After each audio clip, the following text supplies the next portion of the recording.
Welcome to Plan B, gentlemen. We will be doing another chapter in IT in the Cisco Introduction to Networks, Module 14, the transport layer, rather than server, because our virtualization software that we can get you to run at home doesn't enable us to complete the course. So, welcome to Plan B. Alright, so transport layer. This module will cover the protocols that run up here, which is TCP and UDP. So we'll be looking at how those two protocols differ, what the port numbers are, how they establish sessions with each other, so how they communicate, and how TCP is a reliable protocol, whereas UDP is unreliable, and how that works.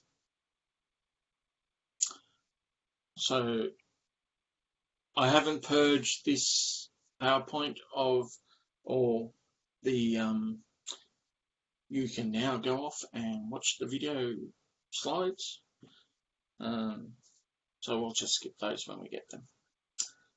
So transport layer is responsible for converting the information that is passed down from the application layer and putting it into the smaller pieces for transmission and passing it down into the internet layer.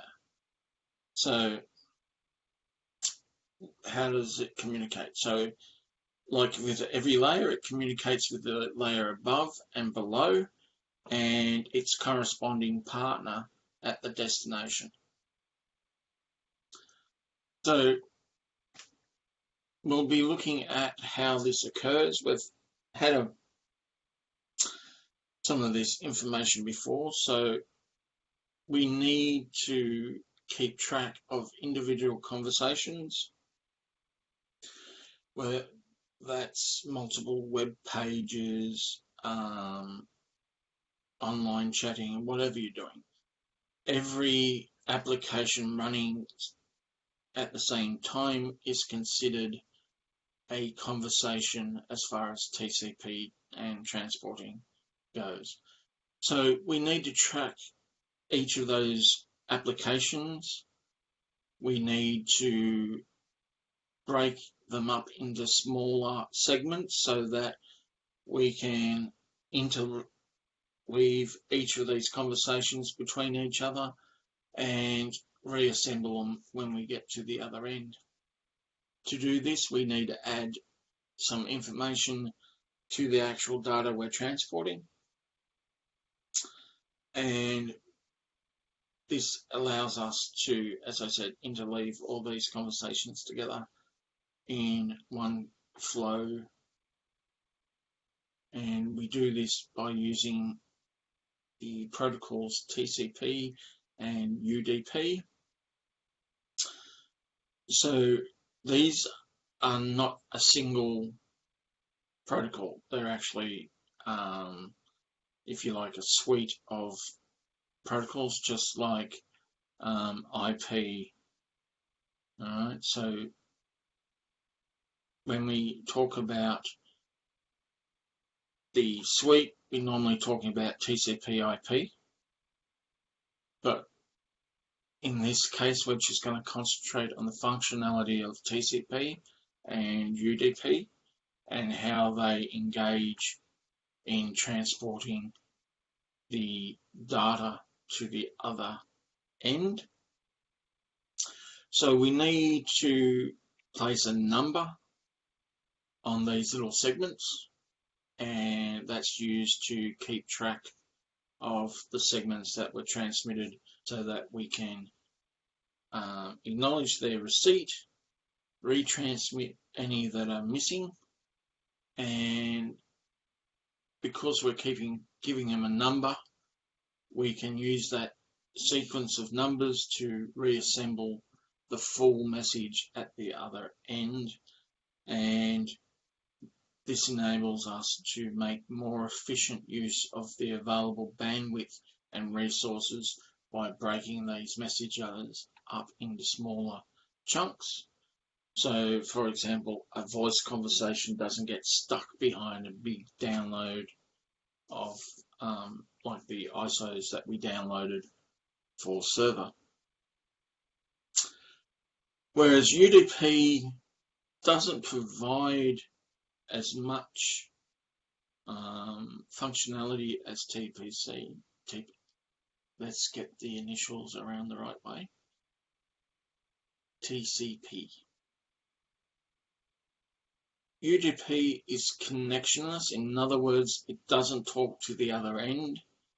It doesn't get acknowledgements.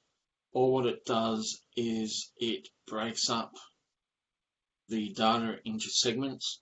It does put sequence numbers on them, and then it just drops it down and expects it to be delivered at the other end.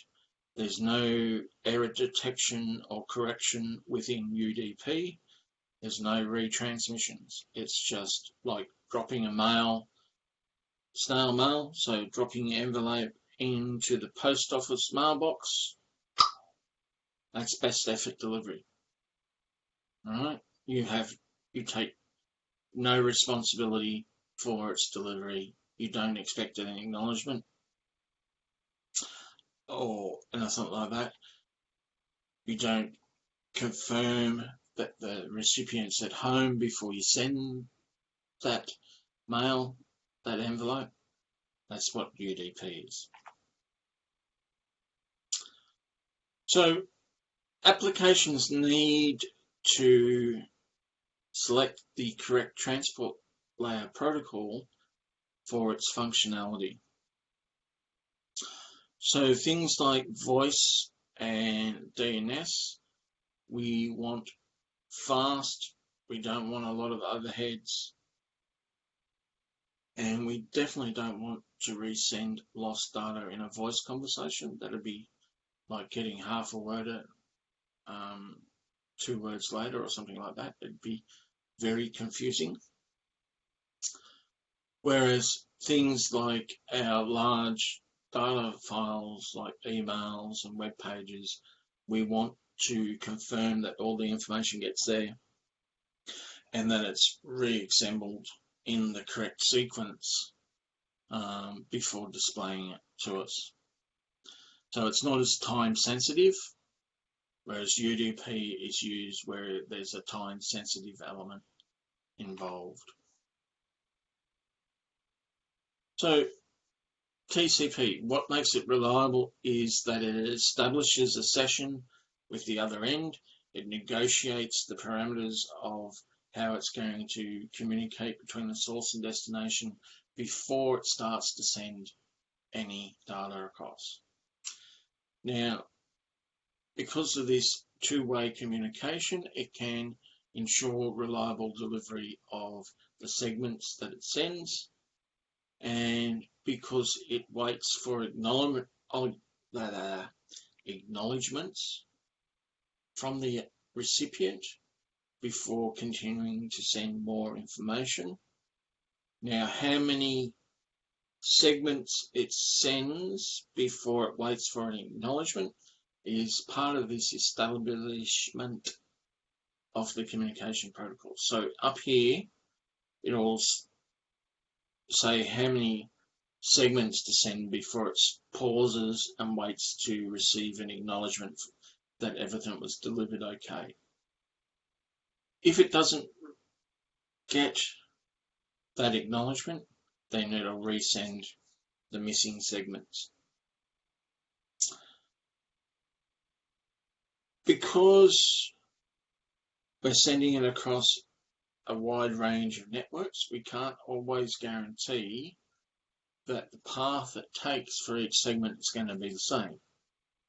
So we number the segments for reordering purposes at the other end, because they may arrive out of sequence. We also use this tagging to keep track of what was sent and what was received. So the flow control is where we adjust the amount of data we send at any one time before that acknowledgement. So if the recipient is getting overwhelmed, it will tell the source to slow down. I can't process it. I'm only, if there's segments being dropped, it'll go, okay, I only received 1, 2, 3, and 4. I didn't get, okay, but it sent 6 segments. So it acknowledges saying I've got 4, and the source knows to resend 5 and 6 because it didn't get there. And when the network becomes congested, that window between acknowledgements will adjust. So if it's a very congested network, it'll make that acknowledgement window smaller. So it'll acknowledge the receipt more often. And as it becomes more easier to acknowledge, it will try to speed it up. And the way it tries to speed it up is by sending more segments before pausing for that acknowledgement again. So what does the header look like? Well, it's a standard 20 bytes in size, and it will have the source and destination port numbers identifying the applications that are being used. So this is how it keeps track of the conversation. The sequence number, so this is segment number 55. Acknowledgement number is acknowledgement of the last sequence number that it received plus 1. So the acknowledgement number is saying I received 54, so the next one I expect to receive is 55. So it tells the other end what sequence number to transmit. Header length doesn't really change because we've got the 20 bytes, and we tend not to double stack headers and things like that anymore, which was an option. Doesn't really get used. Control bits, our window size, this is part of the flow control. Our checksum, which ensures that the segment is intact on delivery. So those things in a little bit more detail. So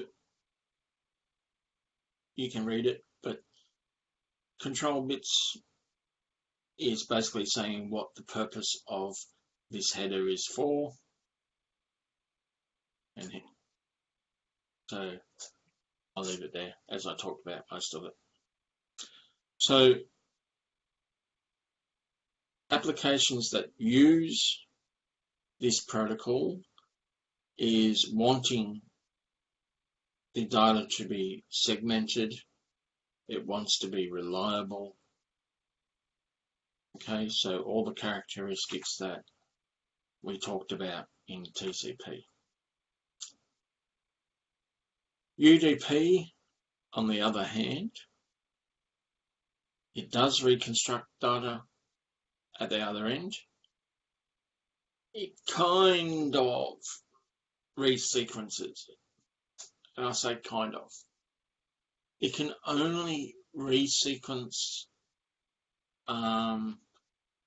data that is out of order, as long as that data is inside the inbound buffer. Okay, so once the data moves from the interface up, it no longer can restructure it. Okay, so in most cases, it can't. Okay, so it's a very limited reconstructing that it can occur, because it can't pause and reorder the missing segments. So if they're lost, they're lost. There's no two-way communications established about the management of the conversation. Okay, it does contain some of the same information. It does have a checksum, does have source and destination port numbers. Okay, so there is some common information. Now, if it has a source port, all what it's using that source port is for sending a reply back. Okay, so this data is reassembled and passed up to the application. If this application sends a reply, it needs to know where it's sending the reply back to. So this is what the source port keeps track of for that instance. So again, source application and destination applications via the port numbers, and checksum for error correction. Now, when we say error correction, if the checksum is invalid, it throws the entire segment away because it's corrupted. So some of the applications that use UDP, VoIP, video conferencing, DNS, DHCP, and you're going, isn't some of that using TCP? Or did you not notice that? Go back. SMTP. One of the things that's missing there is DNS. I'm just being too picky this early in those slides. Yes, sorry. So, as I said earlier, the reason for source and destination port numbers are to keep track of the conversation and the application using the transport service. And there are well-known port numbers, and then there's dynamic port numbers that are just randomly generated. Now, each conversation needs to be a individual socket. Now, a socket is a pair of information. So what the socket is made up of is the source IP address and the source port number will create the source socket, so that each conversation is a pair of information, and it combines the IP address with the port number. Okay. Well-known port numbers are up to 1024. Registered port numbers are between 1024 and 49,151. Isn't that a great number to remember? And dynamic or private port numbers are anything above that 49,152 number. And you go, well, what's what? So, well-known port numbers are such things as protocols, our domains, say, name service, our secure shell, our telnet, our HTTP. So well-known protocols and applications will have a industry standard port that those applications listen to. Okay, and they're known as the well-known port numbers. How can we check to see what connections are happening at this very point in time? By using the netstat command in the command window. You'll see that a TCP port protocol is running on socket 192.168.1.124 on port number 3126. So we know this is what type of port? Is it a well-known port? Is it a dynamic port? No feedback. You've all gone to sleep. Alright, so let's refresh your mind. Go back 2 slides. Registered ports. And that just means that there is a licensed application running on that port number. Okay, so that was an example of a socket. The process, how does it work? So each application has a conversation that it uses. So when a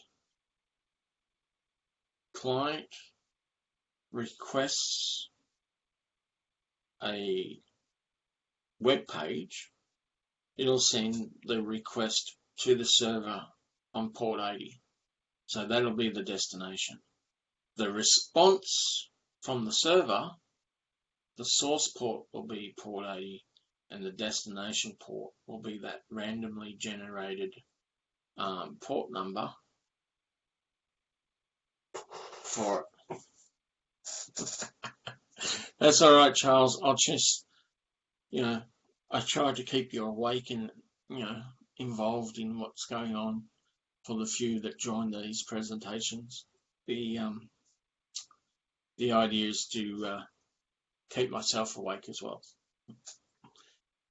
So basically what happens when the client requests, it'll dynamically generate a source port number to keep track of its conversation as the source port, and it will send the request to the well-known port number of the service it's requesting from.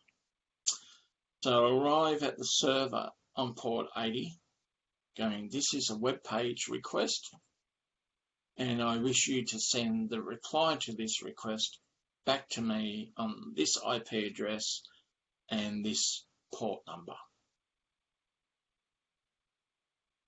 And what happens is for each web page that we open, as in multiple tabs, each tab will generate a unique port number as that tab is open. So it will become, okay, so if I open up another tab here on the client one, my source port might be 50,125 and the request will go to port 80.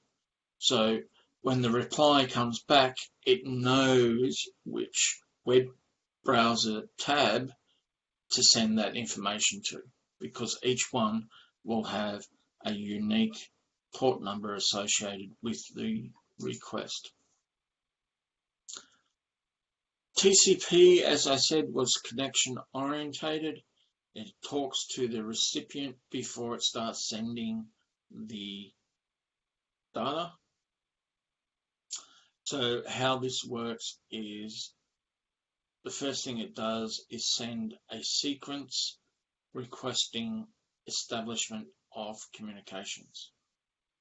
So basically what it does is it sends a synchronization message, and it says I'm going to start my communications at 100, and this is a control synchronization message. Boom. It's received. Step back. Don't click on the PowerPoint. It's received by the destination, and it will return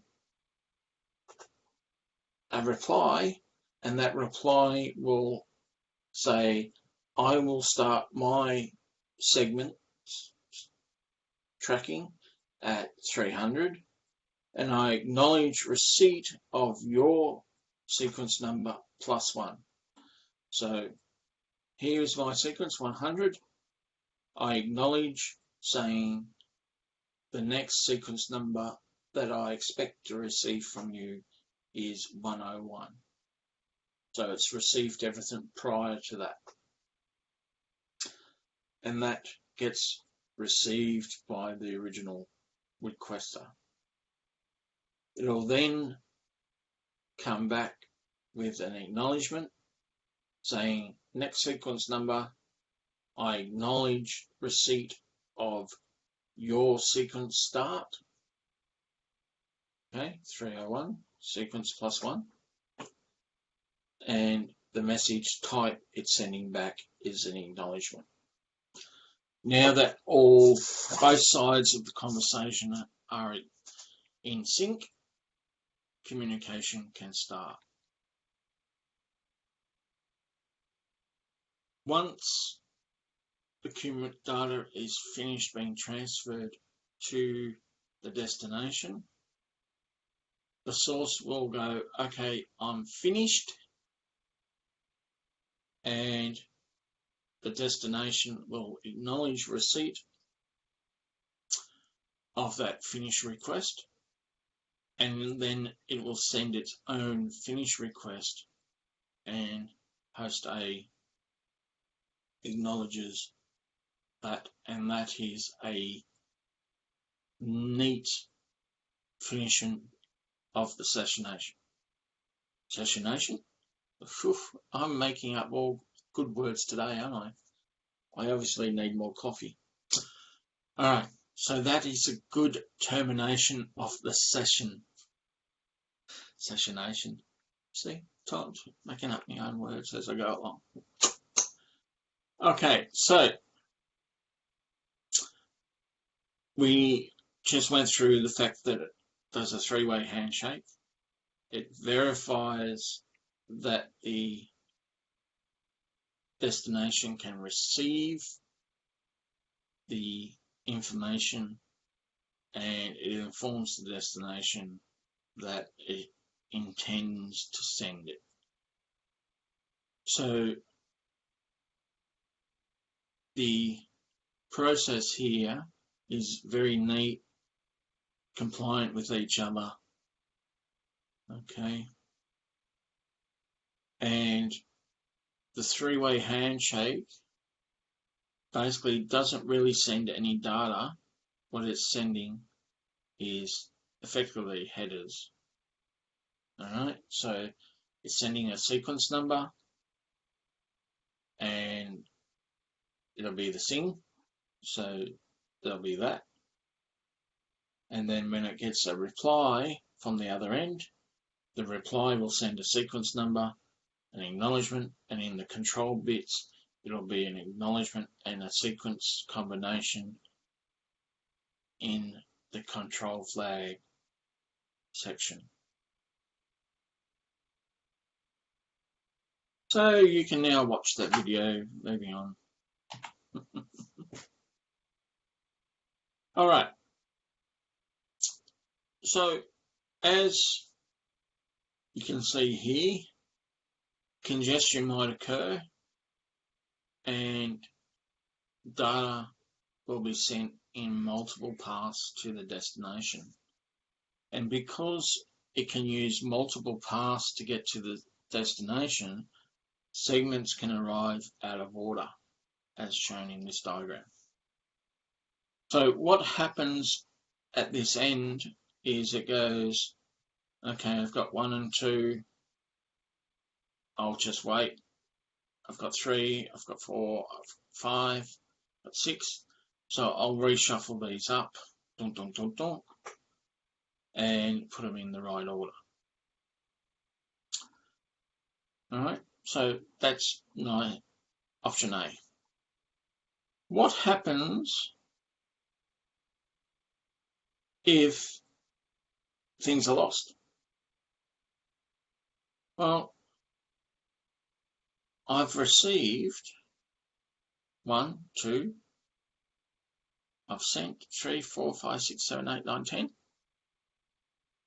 but the recipient only acknowledges 3. So it's saying it didn't get segment 3. I don't know how many of the segments are missing between number 3 and number 10.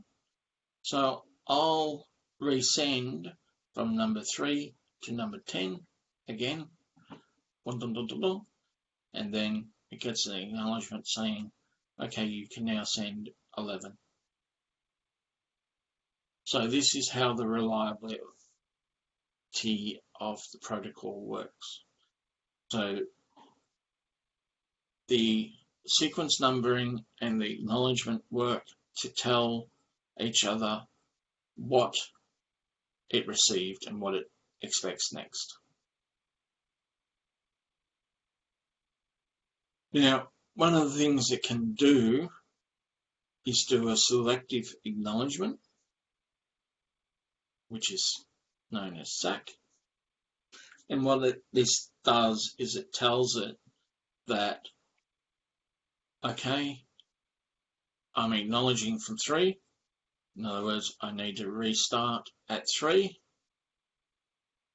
But selective acknowledgement says I also got 5 to 10 in that transmission.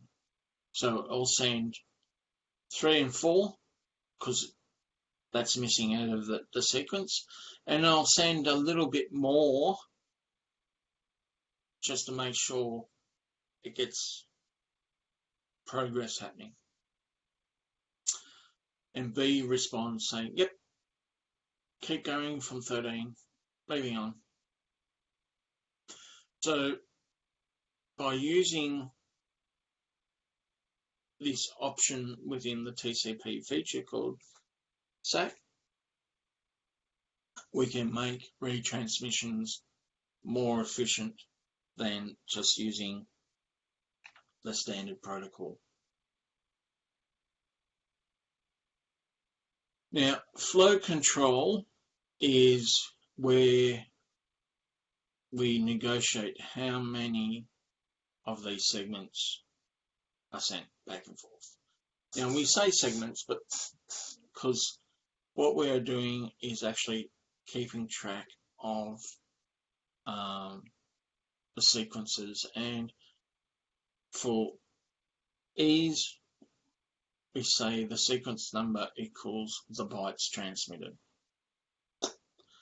Alright, so when we negotiate our parameters of how we're going to communicate, it'll send how big a window size it will accept. So I've sent 1460 bytes, and then I've sent 1461 again, adds them up, 2921 was received. I'm going to acknowledge receipt of 2921. In other words, this is the sequence number that I expect you to start at, and I'm also advising you, saying I can take a maximum of 10,000 bytes at once. Send another sequence, rinse and repeat. Now, if this end is getting congested, it will start reducing this window size advertisement saying slow down.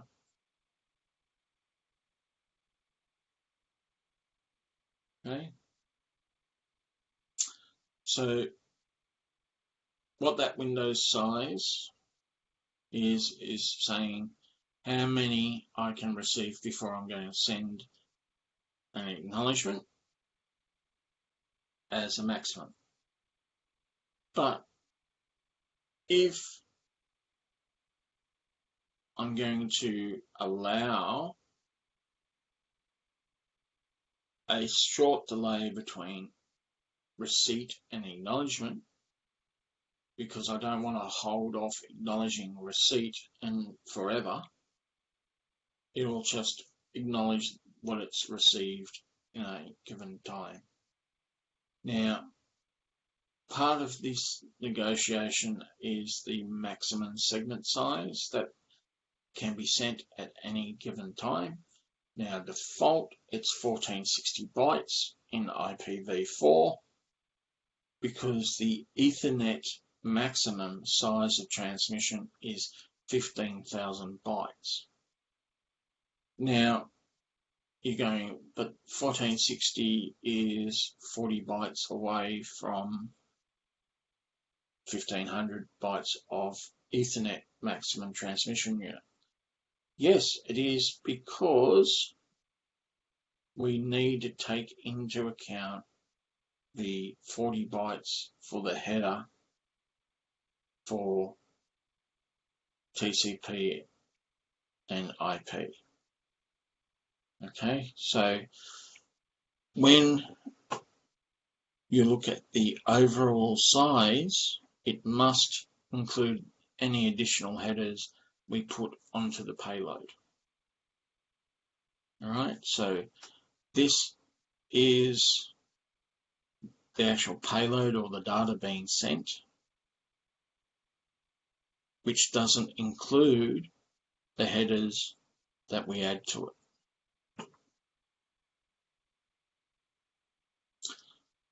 So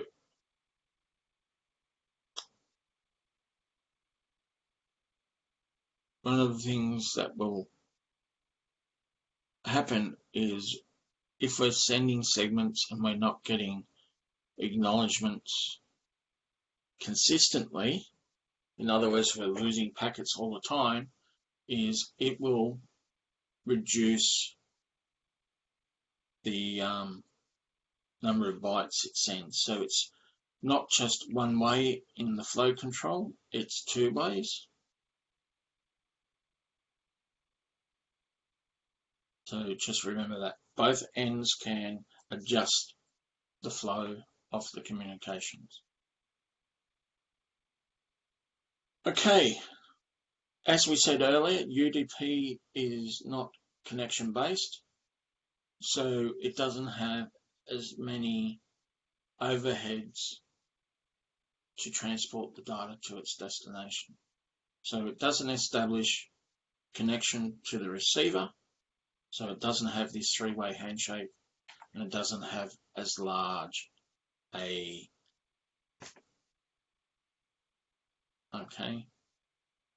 as large as, what am I trying to say here? Header. There we go. Definitely need more coffee.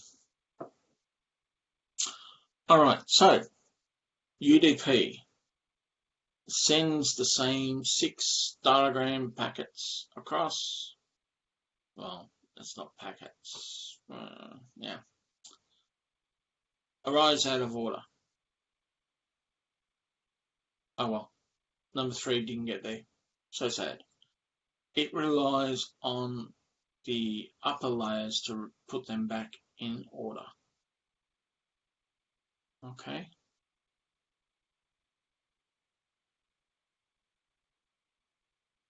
So an example of a server that's using UDP will be a DNS request. All right, so the request is sent to the server using UDP port 53, and the server will send a request out to confirm or deny, all right, depending on which server it is. So domain name, radius is a authentication request. So each one will talk on a different port. So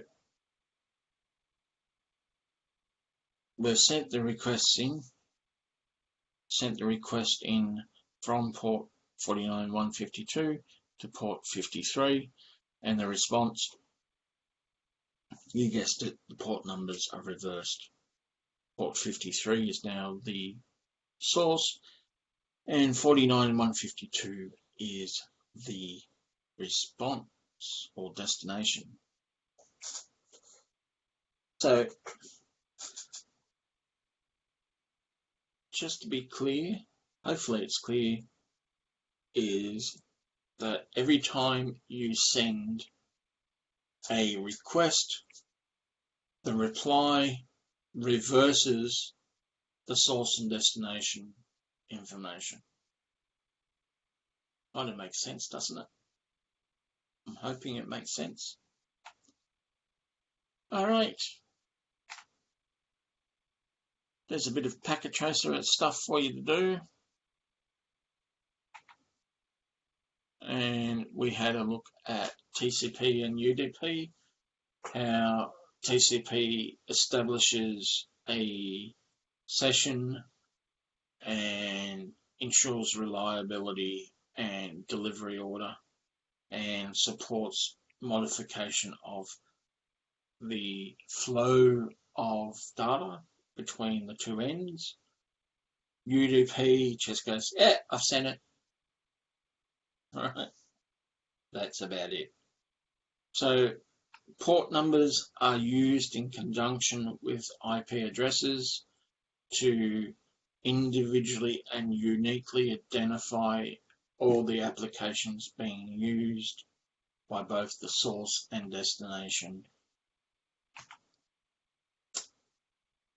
So hopefully you learnt that the sequence numbers are used to help control the flow of information between the source and destination, and that we will basically segment that data into 1460 bytes of information, because Ethernet only allows us a maximum transmission unit of 1500 bytes, which does not cater for individual headers added to the payload. So Ethernet's MTU must include everything that the upper layers add to the data being sent. And that's module 14. Thank you for listening.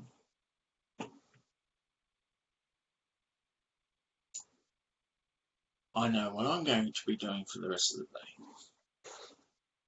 And that didn't turn off, did it? No, it did.